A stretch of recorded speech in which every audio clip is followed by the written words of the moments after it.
Hello আমার প্রিয় ছাত্র এবং ছাত্রীরা, আশা করি তোমরা খুবই ভালো আছো। আজ আমি তোমাদের সামনে ক্লাস 11-এর বাংলা চ্যাপ্টার বৈষ্ণবী মায়া বৃন্দাবন দাসের পদ্যাংশ এই চ্যাপ্টারটা তোমাদেরকে বুঝিয়ে দিচ্ছি, এবং এই চ্যাপ্টারে যদি প্রশ্ন উত্তর দরকার পড়ে আমি তোমাদের আলাদা করে ভিডিও দিয়ে দিব। আমি সকল চ্যাপ্টার এখন একটা একটা করে বুঝিয়ে দিচ্ছি, যা বুঝে গেলেই তোমরা বানিয়ে লিখতে পারবে পরীক্ষা হলে গিয়ে। চলো শুরু করা যাক আজকের ভেরি ইম্পর্টেন্ট ভিডিও, বৈষ্ণবী মায়া বৃন্দাবন দাসের লেখা। আজকের ভিডিও বৈষ্ণবী মায়া। বৈষ্ণবী মায়ের আমি সারাংশ তোমাদেরকে বুঝিয়ে দিচ্ছি, দেখে নাও একটু ভালোভাবে।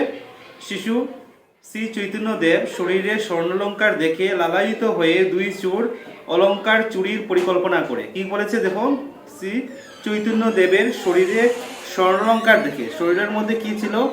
স্বর্ণলঙ্কার ছিল। ঠিক আছে, স্বর্ণলঙ্কার মানে কি? শরীরের মধ্যে হ্যাঁ হ্যাঁ ধন রত্ন ছিল, তা দেখে কি হয়েছে? চূড় লালায়িত হয়েছে। দুই চূড় অলঙ্কারের চুরির পরিকল্পনা করে, অলঙ্কারের চুরি কি করেছে? পরিকল্পনা করেছে। তাদের একজন বাবা বাছা সম্বোধন করে প্রভুকে কোলে তুলে নেয়।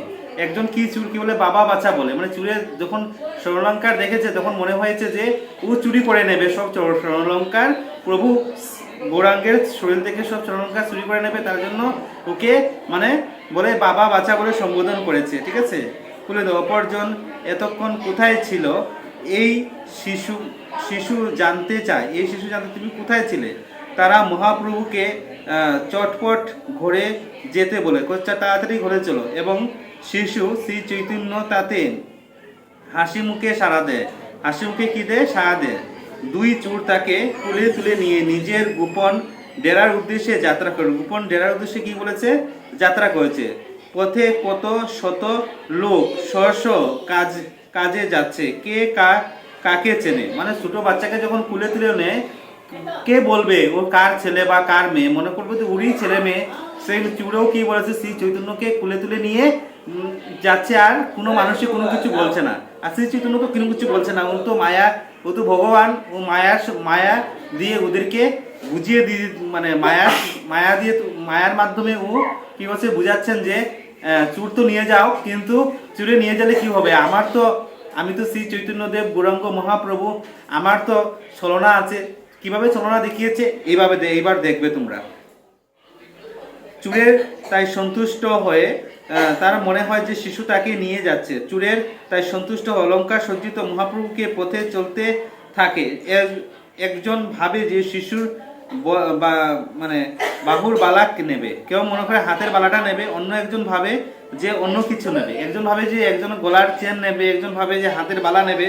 এভাবে মহানন্দে দুই চোর তাদের গন্তব্যের দিকে এগিয়ে যায়, আস্তে আস্তে গন্তব্যের দিকে চলে যাচ্ছে। তাদের কাঁধের উপর বসে নারায়ণের অবতার শ্রী চৈতন্যদেব ও হাসি মুখে যাচ্ছেন, হাসি মুখে যাচ্ছেন। চোরদের মধ্যে একজন মহাপ্রভুর হাতে সন্দেশ ধরিয়ে দিয়ে এই তো এসে গেলাম বলে হাসি মুখে প্রতারণা করে মহাপ্রভুকে নিয়ে চলে যায়। এটা সন্দেশ হাতে দিয়ে বলছে এই তো এসে গেলাম, এই তো এসে। এদিকে মহাপ্রভু বাড়িতে সকলে উতাল হয়ে ওঠেন। মহাপ্রভু বাড়ির সকল উতাল হয়ে দীর্ঘ সময় তাকে দেখতে না পেয়ে সকলে শোরগোল শুরু হয়। মানে এত সময় কোথায় ছিল শোরগোল শুরু হচ্ছে। কেউ ফিরে আসার জন্য অনুরোধ করে না, বা কেউ নিমাই বলে চিৎকার দিয়ে ডাকতে থাকে। ছোট বাচ্চা যখন ঘরে থাকে না, তখন সবাই উত্তাল হয়ে গেছে, কোথায় ছিল, কোথায় বাচ্চাটা কোথায়। ঠিক আছে, সবাই শ্রী চৈতন্য মহাপ্রভুকে আদর্শনে জল বিনা মাছের মতো আকুল হয়ে ওঠেন। মানে মহাপ্রভুকে না দেখতে পেরে জলের মতো যখন মাছ থাকে, মাছটা যখন আমরা তীরে উঠিয়ে নিই, তখন কি হবে? মাছটা লাফাতে থাকে। সেই সবাই শ্রী চৈতন্যকে না পেয়ে জল বিনা মাছের মতো অবস্থা হয়ে গিয়েছিল। পরিজনে শ্রীকৃষ্ণের শরণাপন্ন, কেউ ভগবানকে ডাকছে। এদিকে মহাপ্রভুকে নিয়ে চোর নিজের বাড়ির উদ্দেশ্যে মহাপ্রভুকে নিয়ে চোররা কি নিজের বাড়ির উদ্দেশ্যে চলে যাচ্ছে। কিন্তু মহাপ্রভু বৈষ্ণবী মায়ার চুরের পথ চিনতে পারেন না। বৈষ্ণবী মায়া, ও তো ভগবান, মায়া দিয়ে ওদেরকে বুলিয়ে নিয়েছে। চোররা মনে করেছে যে ওদের বাড়ির দিকে যাচ্ছে, কিন্তু চোররা যে মহাপ্রভুর বাড়িতে আবার নিয়ে আসছে, চোররা বুঝতে পারছে না। এটাই বলেছে এখানের মধ্যে। তারা দুজনের ঘরের মনে করে জগন্নাথ মিশ্রের বাড়িতে চলে আসে। জগন্নাথ মিশ্র মানে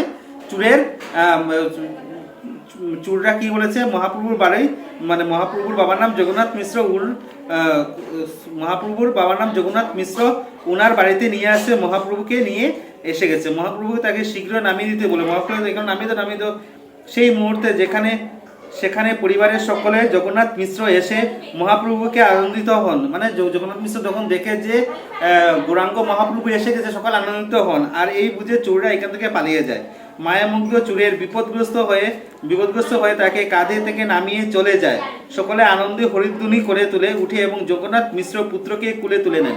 জগন্নাথ মিশ্র তাই নিজের পুত্রকে কুলে তুলে নেন এবং চোররা বিপদ বুঝতে পেরে এখান থেকে পালিয়ে যায়। এটা হলো এই বৈষ্ণবী মায়া কবিতার সারাংশ।